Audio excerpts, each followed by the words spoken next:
Hello everyone, this is Health Informatics course 645 and this is video blog number 6.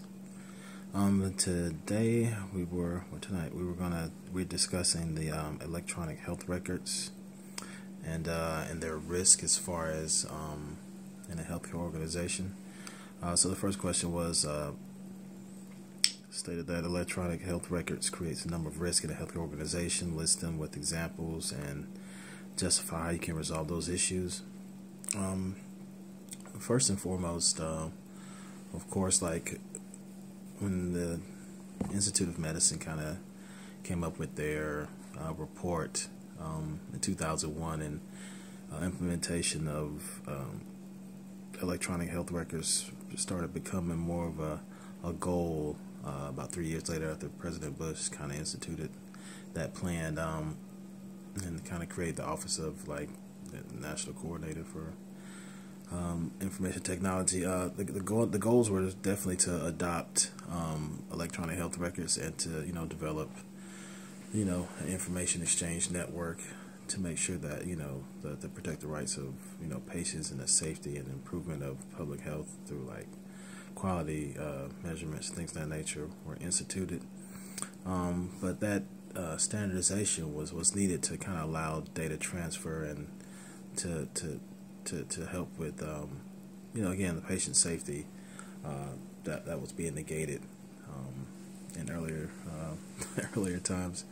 But I think in the book it stated that the HR required more data more frequently from more sources, and the risk was to quality and safety of patient care. As far as the electronic health records and the number of risks that a health organization faces, first of all, they're going to have to work with the risk management professional. They're going to make sure they have to be educated on the system because they're going to have to need to do work with the IT staff and like reviewing everything from IT specs to like ongoing support services or efficient data entry, things of that nature, or federal, state laws, regulations, things of that nature. So they're going to want to make sure that they do that. But as far as the risk from the EHRs, we've discussed in previous blogs, but definitely in this one as well. Some of the inherent risks are going to be like theft, and that's from like the digitized nature of these records. So it's going to be like ease of use for like hackers or things of that nature, and for cyberware attacks and ransomware attacks like we discussed, but also with access control issues, and that's going to be with like unauthorized users,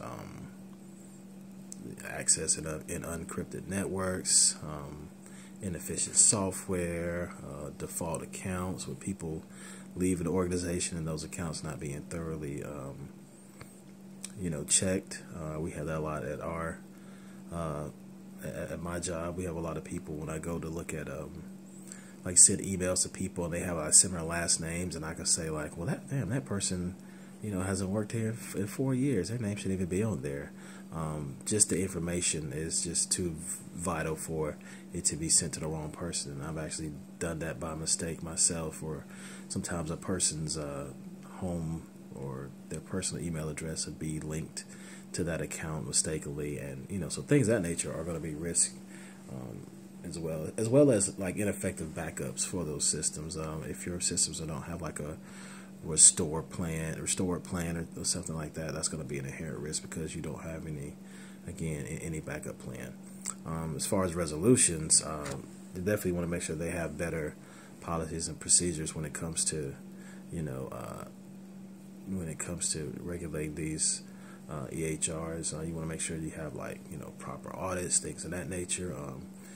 You can limit access to like certain users to make sure that they're authorized. I know we do that. Certain things that even as a mental health professional that I don't have access to, that doctors only have access to, because some information is vital as far as like ordering or things of that nature. So I wouldn't have access to those pages, as well as things like unlawful disclosure or having a 24-hour help desk at your disposal, things of that nature, proper firewall protection, like I said already before, having proper restoration backup systems, just remote access, risk training, things of that nature, or just audits for proper tracking, or like I said, ongoing training for staff about like password protection, things of that nature, because that's a vital thing as well. A lot of times we have people who will just give someone their password just for speed of use.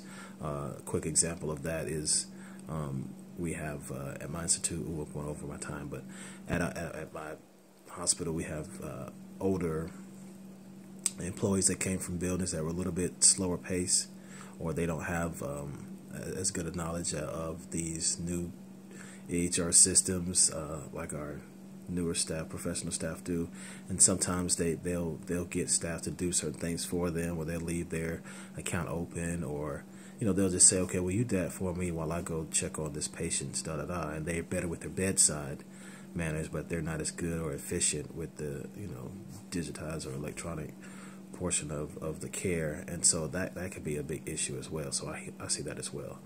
I'll try to be quick, y'all. I'm sorry. I said also document how EHR systems work with risk information systems.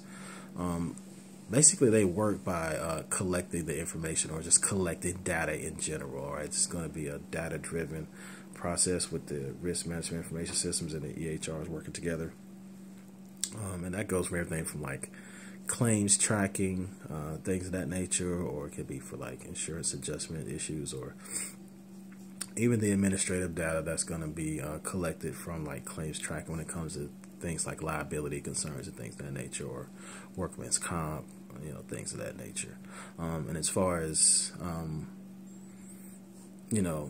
how they're also useful is through like data analysis, or like data reporting, or even permission of like remote access. I mean, they're going to give you the ability to take this where paper charting couldn't go. So it definitely is useful. It definitely has brought us into the future as far as connectivity and health interoperability, but those risks are definitely present, and they're definitely going to continue. So I want to make sure that we're aware of those processes.